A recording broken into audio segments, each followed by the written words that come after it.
Vision is one of the core fundamental concepts in League of Legends. Vision provides teams with the ability to know where things are on the map. The role that Vision plays in the game also changes as the game progresses forward.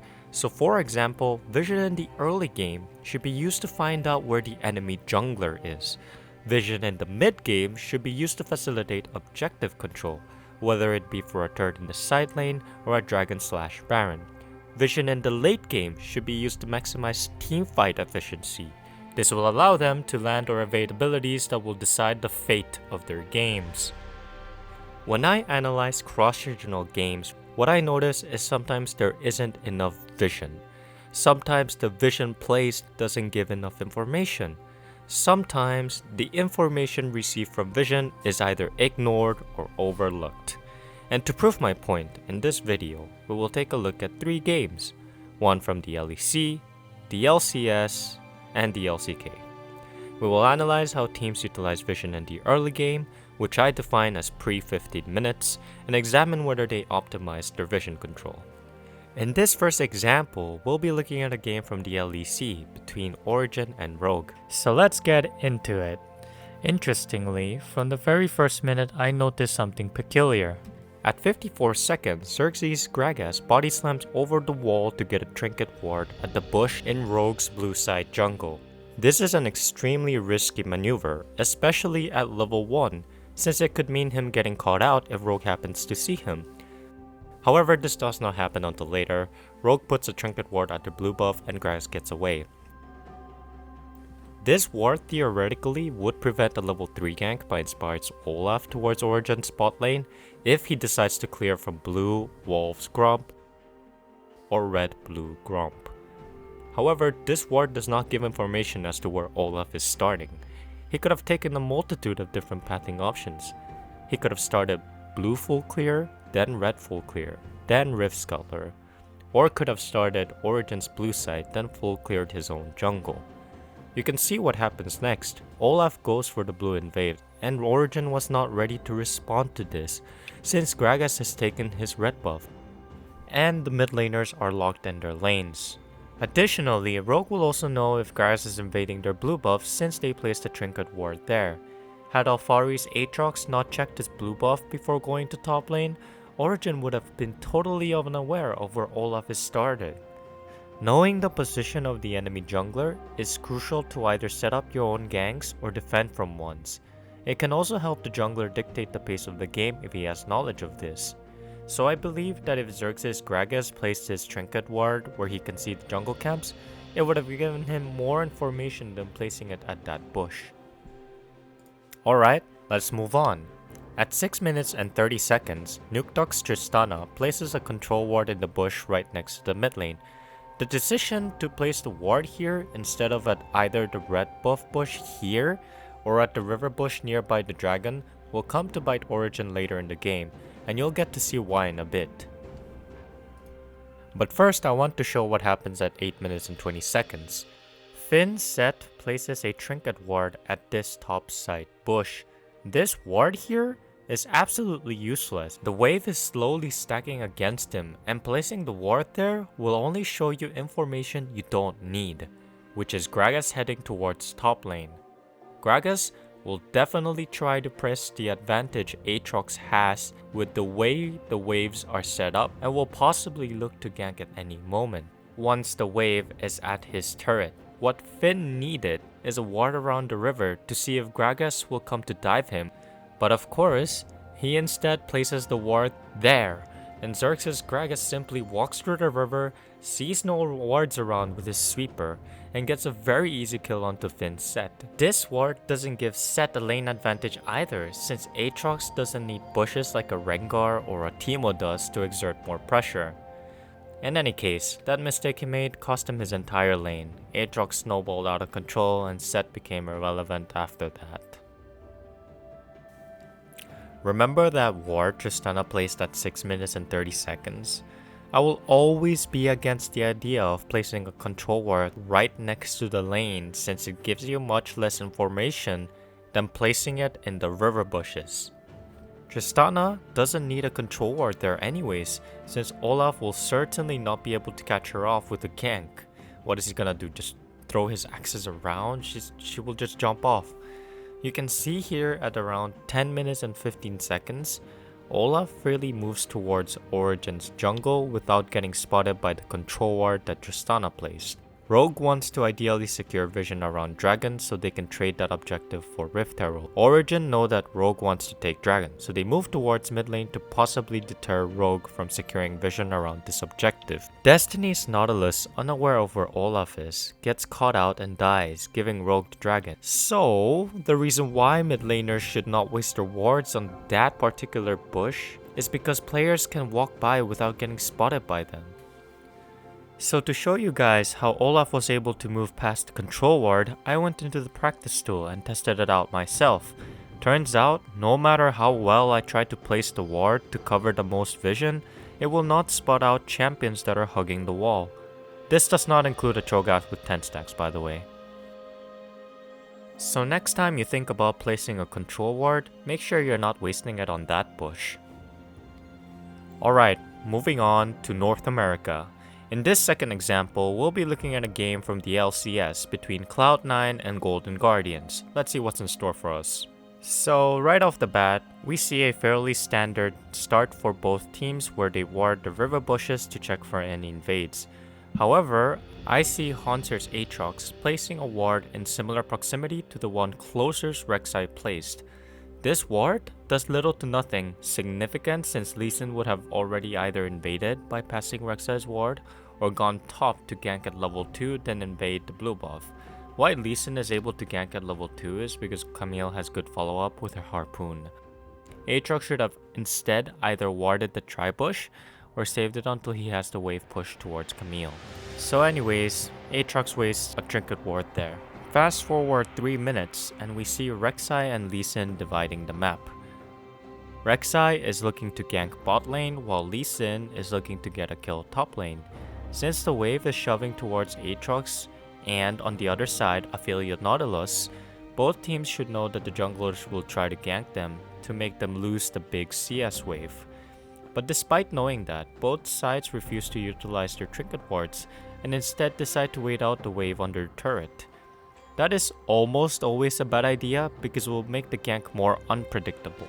Both Lee Sin and Rek'Sai are known to be able to go over walls, and it is possible that they can gank in unexpected angles and probably catch the enemy off guard. And that's exactly what happened. Lee Sin and Rek'Sai both were able to burn the enemy's flash. Aatrox and Aphelios now are at a big disadvantage and will definitely lose in a 1v1 or a 2v2 scenario.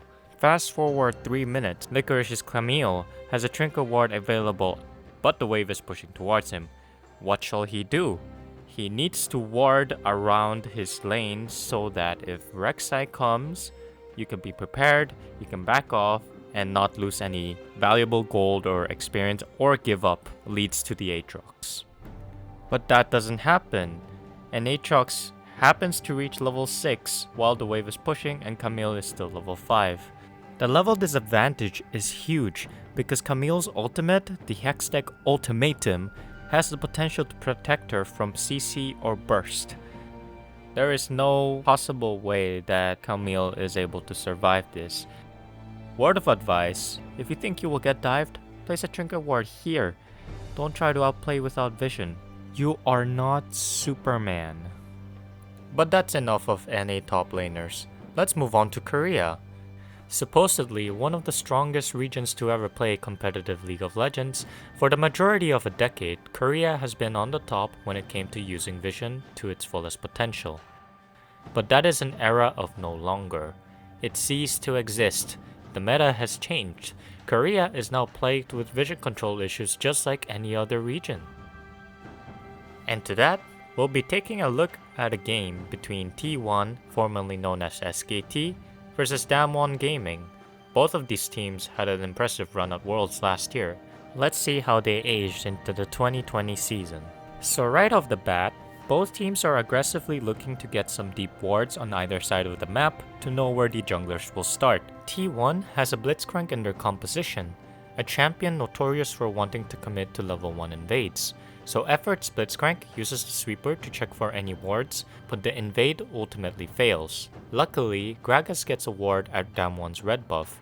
To respond, Damwon places their own ward at T1's red buff, so now both teams know where either junglers will start on the map.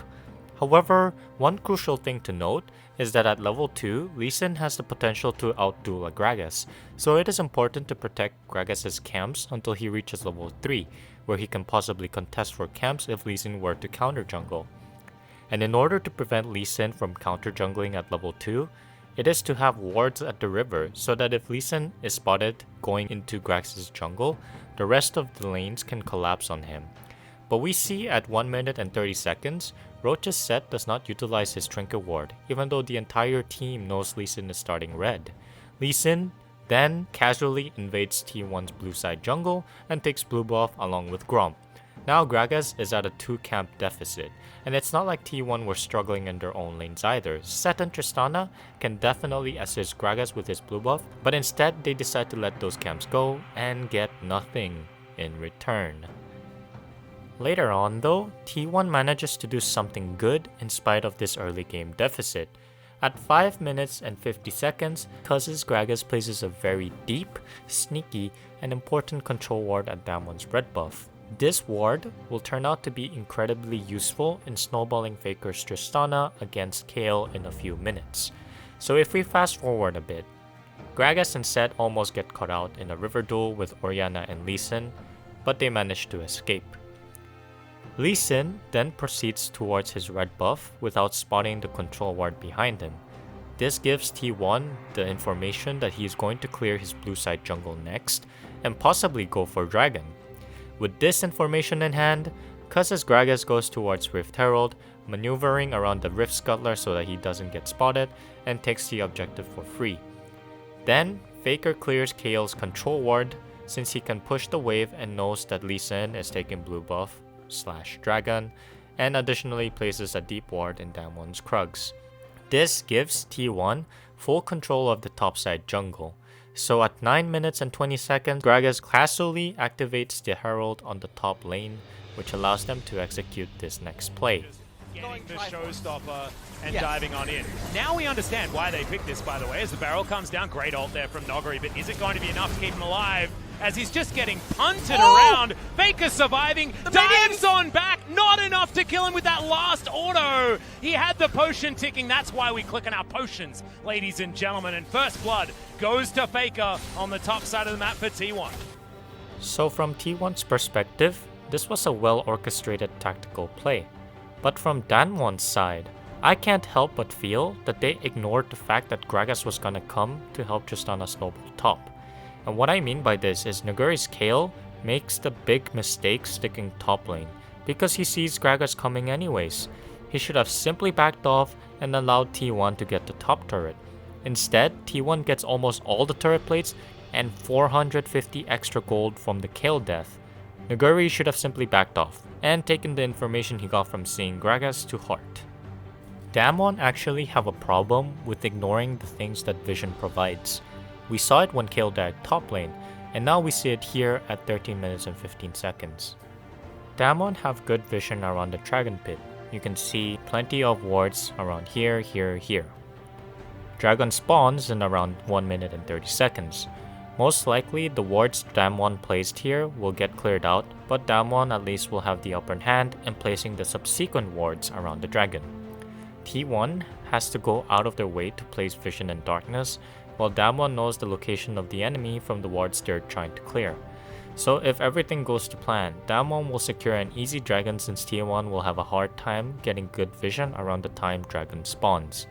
But instead, what happens is Barrel's Thresh decides to engage onto Blitzcrank, even though composition-wise, the only way Damwon can win a 5v5 fight with two scaling champions, in this case Orianna and Kayle, is to properly position themselves around an objective, where the zoning from Orianna and Thresh can hopefully deter T1 from executing a clean engage. The vision advantage obtained by Damwon from the wards they place goes to waste, and T1 gets 3 kills along with the dragon. So those were the 3 games that I wanted to show you guys. And what did we learn from watching these 3 games? I think the biggest takeaway from it all is that even professional players at the highest level of gameplay will not necessarily understand how to use vision in the early game optimally, and it goes to show that teams all over the world have been struggling with this, whether it be from not having enough vision, or warding in the wrong place at the wrong time, or even just straight up ignoring the information that you get from vision. These are all things that every team in every region can work on little by little by being conscious of the decisions they make during the game. In a competitive setting, every action you do must have a direct reason or benefit. By cutting down the uncertainty or randomness of decision from your gameplay, I am confident that any team out there can instantly improve.